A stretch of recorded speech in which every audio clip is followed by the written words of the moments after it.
हरे कृष्णा यही भिडियो रे आमे सावित्री व्रत कथा श्रवण करिबा। सावित्री व्रत रे सावित्री सत्यवान कथार एक विशेष महत्व रही है।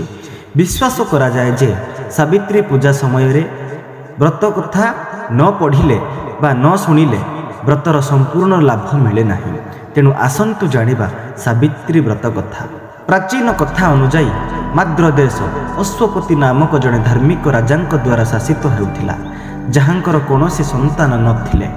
राजा संतान पाइबा पई एक यज्ञ कले एवं एहार फलस्वरूप किछि समय पर तांकर कन्या संतान जन्म हैला। राजा एही झिउटीर नाम सावित्री रखिले। जेतेबेले सावित्री विवाह योग्य हेले से द्युमत्सेनक पुओ सत्यवानक तांको स्वामी भावरे बाचिले। सत्यवानक पिता जणे राजा थिले, किंतु से तांको राज्य हराई थिले, जहा फलरे से माने अत्यंत दारिद्र्य जीवन यापन करुथिले। सत्यवानक पितामाता दृष्टि शक्ति मध्य हराई थिले। सत्यवान जंगलर काठ काटी ताको बिक्री करी जीविका निर्वाह करुथिले। जेतेबेले सावित्री एवं सत्यवानकर विवाह विषय रे चर्चा आरंभ हैला, गोटे दिन ऋषि नारद सेठारे आसिकी पहुंची गले। आउ सावित्री पिता राजा अश्वपति कहिले जे सत्यवानकर जीवन बहुत कम एवं से विवाहर गोटे वर्ष मध्य मृत्युवरण करेंगे। यापर सावित्री बापा सावित्री को बुझाइबा बहुत चेष्टा कले, किंतु सावित्री तांको निष्पत्ति बदलाइले नहीं। शेष में सावित्री एवं सत्यवान विवाह कले। यापर सावित्री तांको श्वशुर घर एवं स्वामींकर सेवा करने आरंभ कले। एहीपरि भाव समय बीतीगला एवं सही दिन आसीगला जहा विषय रे नारद ऋषि कहिथिले। सही दिन सावित्री मध्य सत्यवानक सहित जंगल को जाइथिले। सत्यवान जंगल रे काठ काटिबा पई गछ चढ़िबा समय रे तांको मुंडरे असह्य जंत्रणा अनुभव कले एवं से सावित्री कोल रे मुंड रखी सोई पड़िले। अल्प समय मध्य जमराज निजे अनेक दूतों सहित तांको सम्मुख रे ठिया हेले। जमराज सत्यवानक आत्मा को नहीं दक्षिण आड़ को चलवा आरंभ कले। पतिव्रता पत्नी सावित्री मध्य तांको अनुसरण करने लगिले। तांको पछरे आसुथिबा देखि जमराज कहिले, हे पतिव्रता नारी, जड़े स्त्री केवल पृथ्वी रे ही तांको स्वामींकर साथ देई थांती। एबे तुमे फेरी जाओ। एहा उपरे सावित्री कहिले, मो स्वामी जेउठारे भी रुहंतु, मु तांको सहित ही रहिबाकु चाहुछि। जड़े स्त्री भावरे यह मोर कर्तव्य।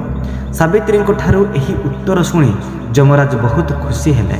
से सावित्री को वर मागिबाकु कहिले एवं कहिले, मु तुमको 3टी वर देउछि, तुमे केउ 3टी वर दान नेब कुह।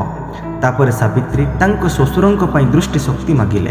तांको श्वशुरंक हजि जाइथिबा राज्य फेरी पाइबाकु मागिले एवं तांको स्वामी सत्यवानंक 100 पुअर मां हेबार वरदान मागिले। सावित्री ठारू एही 3टी वर शुणिबा परे जमराज तांको आशीर्वाद देले एवं कहिले, तथास्तु, तेबे एहा ही हेउ। सावित्री पुणी थरे सही बरगछ पाखकु फेरी गले, जेउठारे सत्यवान मृत अवस्था पड़िथिले।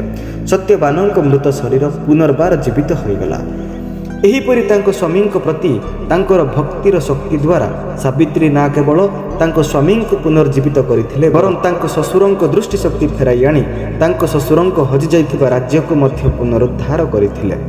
सेही दिन ठारू सावित्री अमावास्या एवं सावित्री पूर्णिमा दिन बरगछ पूजा करिबार परंपरा रहिछे। एही व्रत पालन करिबा द्वारा सौभाग्यवती महिला मानकर इच्छा पूर्ण हुए एवं सेमानंकर सौभाग्य अक्षुण्ण रही थाए। सावित्री तांको प्रेम एवं भक्ति बलरे जमराजंको मध्य मोहित करथिले एवं तांको स्वामी सत्यवानंको मृत्यु कबलरु फेराई आनिथिले।